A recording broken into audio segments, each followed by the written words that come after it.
رمضان المبارک کی مناسبت سے لکھنؤ میں بزم قرآن کے عنوان سے قرآن کی قرأت کا انعقاد کیا گیا، جس میں نہ صرف ملک سے بلکہ بیرون ملک سے یعنی باہر کے بھی دیشوں سے قرآن کے قاری حضرات نے شرکت کی اور اپنی خوبصورت اور سحر انگیز آواز میں جو ہے ناظرین کی روح ایمانی کو تازہ کیا۔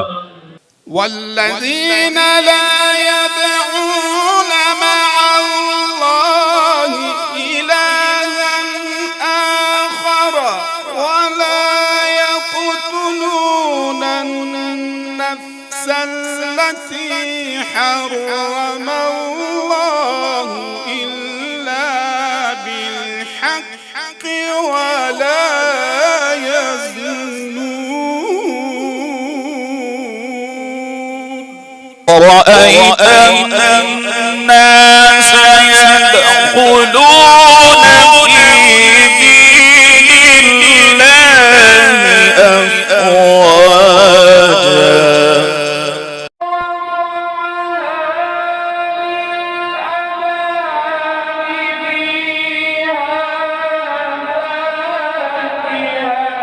ولایت ایجوکیشنل اینڈ ویلفیئر ٹرسٹ دوارا آیوجت اس انترراشٹریہ بزم قرآن میں دیش ودیش سے قاری قرآن کی ایک خاصی تعداد نے شرکت کی۔ قدیمی لکھنؤ کی مشہور و معروف جامع مسجد میں اس بزم قرآن میں جہاں دیش کے قاریان قرآن نے بہترین اور خوبصورت آواز میں قرآن کی قرأت سے سامعین کو مسرور کیا، وہیں ایران سے آئے قاری ڈاکٹر رضوان راحلی کی دلکش اور سحر انگیز قرأت نے بھی اس محفل پرنور کو دوبالا کر دیا اور سامعین کے جذبہ ایمانی کو تازہ کیا۔ اس موقع پر جامع مسجد میں قرآن مجید کی اس پروقار محفل کے لیے ولایت ایجوکیشنل اینڈ ویلفیئر ٹرسٹ کی جانب سے بہترین انتظام دیکھنے کو ملا، اور ہم سے بات کرتے ہوئے علماء کرام نے ایسے پروگرام کے انعقاد کو وقت کی ضرورت قرار دیتے ہوئے معرفت قرآن اور قرآن فہمی کی ضرورت پر بھی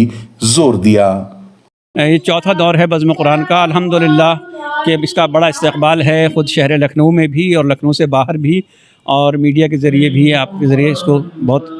دیکھا جاتا ہے، اور مومنین اشتیاق رکھتے ہیں، اس میں شرکت کرنا چاہتے ہیں۔ انشاءاللہ اس کے ذریعے سے ہماری قوم میں اور کلاً پوری امت مسلمہ میں جو قرآن کا رواج ہے، جس قرآن نے کہا ہے کہ پیغمبر روز قیامت فریاد کریں گے کہ قرآن کو مہجور کر دیا گیا تھا، انشاءاللہ ایسے چھوٹے چھوٹے کاموں کے ذریعے سے ہم قرآن کی خدمت کر سکیں گے، اور انشاءاللہ قوم میں اس کا رواج ہو سکے گا، اور بہترین قاری اور حافظان قرآن اور محافظان قرآن اسی کے ذریعے سے حافظ بھی وجود میں آئیں گے، اور اسی کے ذریعے محافظ قرآن بھی انشاءاللہ قرآنی پیغام کا تحفظ کرنے والے انشاءاللہ وجود میں آئیں گے۔ دسترخوان خدا نے سجایا ہے اس مہینے میں، اس میں بہت سی چیزیں ہیں، اس میں اہم ترین نعمت قرآن مجید ہے کہ یہ قرآن ماہ رمضان میں ہی نازل ہوا ہے، اور یہ مہینہ قرآن کی بہار کا مہینہ ہے روایتوں کے مطابق، اور صرف قرآن کریم ہی نہیں بلکہ جتنی بھی آسمانی کتابیں ہیں وہ سب اسی مہینے میں نازل ہوئی ہیں۔ ماہ رمضان بہار قرآن کا مہینہ ہے، اور قرآن صرف ایک کتاب نہیں ہے بلکہ عالم بشریت کے لیے ایک ہدایت اور کامیابی کا راستہ بھی ہے۔ آج کے اس پرآشوب دور میں جہاں ہر طرف برائیاں اور ظلم و ستم بڑھ رہے ہیں، وہاں ضرورت ہے کہ ایسی چیزیں بھی سامنے آئیں جو سماج کو اور دنیا کو امن و امان فراہم کر سکے۔ اس کا بہترین ایک ہمارے سامنے جو بیس ہے، بنیاد ہے، وہ ہے قرآن جیسی کتاب، جو کسی انسان کی نہیں ہے، کسی بشر کی نہیں، بلکہ اس کائنات کے پالنے والے کی کتاب ہے۔ اور اتنا حق ہے کہ جتنا ہم لوگ قرآن کو اہمیت دیں گے اتنا ہماری زندگی بھی اچھی ہوگی، بابرکت ہوگی، اور ہماری زندگی سے برائیوں کا، ظلم کا خاتمہ ہوگا۔ یوں تو قرآن ہماری زندگی کی ضرورت کا نام ہے، ایک دیکھنے میں اسلامی کتاب ہے، لیکن تمام عالم بشریت کے ہدی للناس، تمام انسانوں کے لیے ہدایت ہے۔ لہذا آج ضرورت ہے کہ ہم قرآن کو زیادہ اہمیت دیں، قرآن کی طرف آئیں، اور خصوصیت سے یہ مہینہ جو بہار قرآن کا مہینہ ہے، اس میں اور زیادہ ضرورت ہے کہ قرآن کو ہم اپنی زندگی میں لے کر آئیں۔ اس کا ایک سلسلہ ہے، ایک قدم یہ ہے کہ ہم لوگ قرآن کے نام سے آگے آئیں، اس طریقے کے پروگرام ہونے چاہیے، اس طریقے کی بزم کا اہتمام ہونا چاہیے، اور یہ آج صرف کسی خاص مسلک، کسی خاص فرقے نہیں، بلکہ دنیا کے ہر انسان کے لیے ضرورت ہے کہ ایسی کتابوں سے قریب ہوں۔ یہ صرف ایک ثواب کی کتاب نہیں ہے بلکہ ایک زندگی کا ایک درس ہے، ایک زندگی کا پیغام ہے۔ آج بڑی خوشی کی بات ہے ان کے لیے کہ یہاں پہ آ رہے ہیں اور بڑے بڑے انٹرنیشنل لیول کے قاری آ رہے ہیں اور سن رہے ہیں، اپنے سنا رہے ہیں، تو یہاں پہ جو ہے بہت अच्छा लग रहा है। कुरान की जो इतनी ज़्यादा जो तश्कील की जा रही है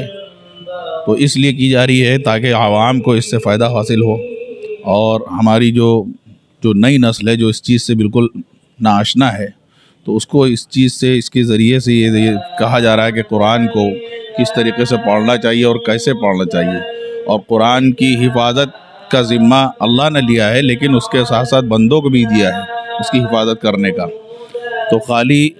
अल्लाह ने हुक्म दे दिया तो हुक्म देने का मतलब ये नहीं है कि जैसे कोई भी चीज़ होती है, हम किसी ऑफ़िस में जाते हैं तो जो ऑफ़िस का बड़ा होता है, मतलब जो सबसे बड़े ओहदे पे होता है, तो उसका कहना माना जाता है। तो दुनिया का सबसे बड़ा है, जो दुनिया, पूरी दुनिया जिसके उसमें चल रही है, उसने हुक्म दिया है कि वरत्तिलिल कुरान तरतीला, कुरान करीम को तरतील के साथ पढ़ो, यानी ठहर ठहर के पढ़ो, और ठहर ठहर के साथ साथ पढ़ने के लिए उसको समझो भी कि अल्लाह ताला ने कुरान में क्या उतारा है। तुम्हारे लिए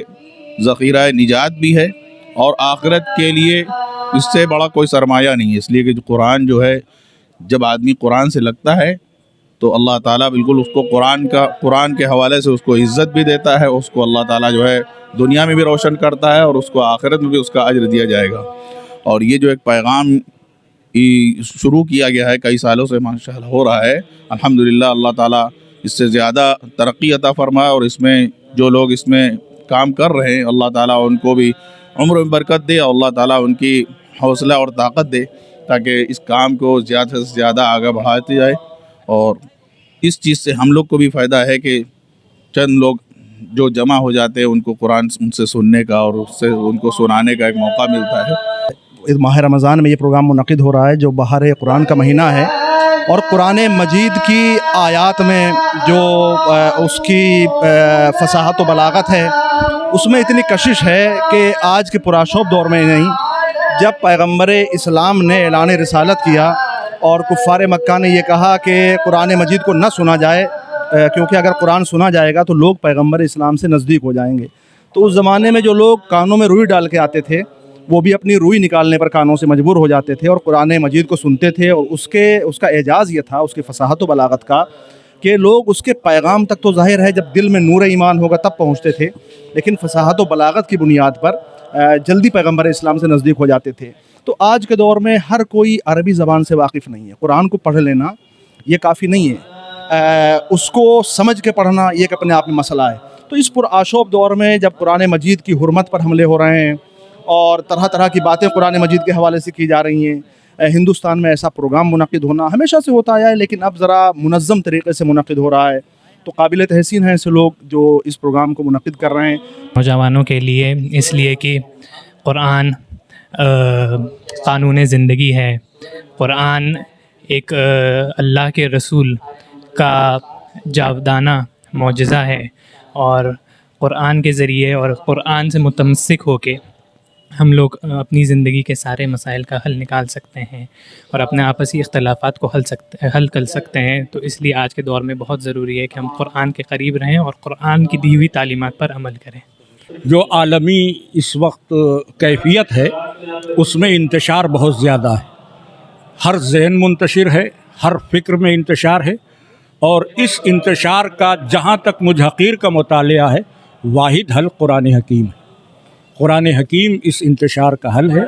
लिहाजा इसके पैगाम की ज़रूरत है कि लोगों तक इसके उस प्रोग्राम को पहुँचाया जाए जिसमें इत्मीनान नफ्स की बात की गई है और उन शख्सियतों तक रसाई हो जिनको कुरान ने नफ्स मुतमइन्ना कहा है। आज जो ईरान अपने पैरों पर खड़ा है और इतनी जो सुपर पावर को जो है वो क्या कहते हैं आंखों में आंखें डाल के बात कर रहा है, ये सिर्फ कुरान और अहले बैत का तवस्सुत और इसकी तरक्की, इन तमाम चीज़ों की बुनियाद जो है वो कुरान और अहले बैत पे है। कुरान फहमी और कुरान पर अमल ये हब्ल अकबर है। जब तक उम्मत मुस्लिमा कुरान और अहले बैत के दामन से वाबस्ता पूरी तरह से नहीं होगी, उस तरह से ये इंतशार, उस तरह से ये आतंकवाद, उस तरह से मुसलमानों को बदनाम करना, और उसी सूरत से कि जिस सूरत से कुरान नाफहमी की बिना के ऊपर आतंकवाद है, कुरान नाफहमी की बिना पर दाइश है, कुरान नाफहमी की बिना के ऊपर दीन से दूरी है।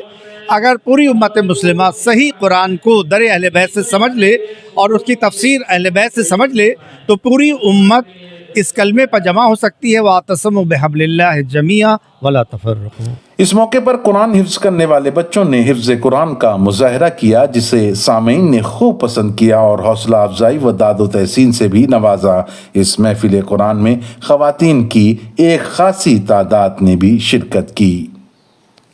سرور حسین، ہند پبلک نیوز، لکھنؤ۔